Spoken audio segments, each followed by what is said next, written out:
Rose Christiane Osuka Raponda a participé aujourd'hui à Brazzaville au 80e anniversaire du Manifeste de Brazzaville. Dans la capitale congolaise, le chef du gouvernement a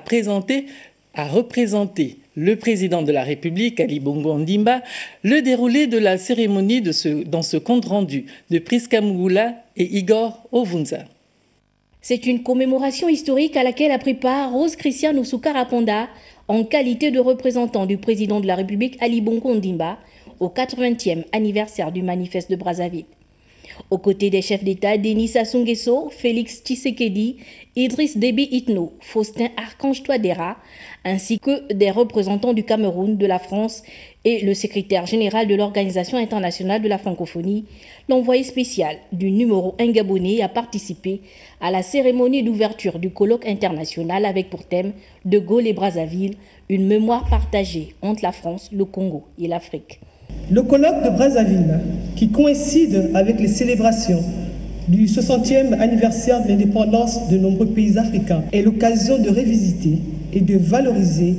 les liens historiques qui existent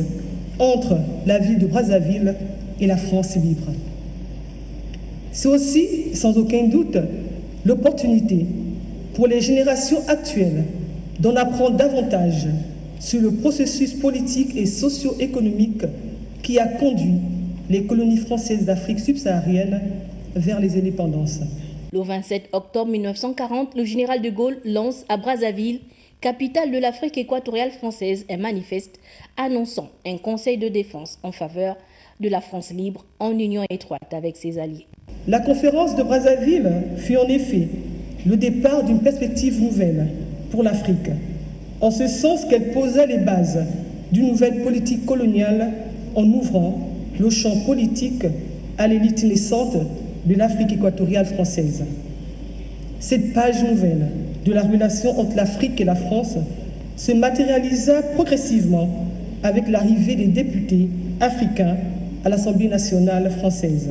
Le 80e anniversaire du Manifeste de Brazzaville, un événement célébré au Congo dont la capitale devint en 1940 le symbole de la France libre. Un événement également célébré à Verquins, en France, où un ensemble de sculptures a été érigé en hommage aux combattants africains, parmi lesquels le capitaine Charles Ntchoréré, qui ont contribué à la victoire.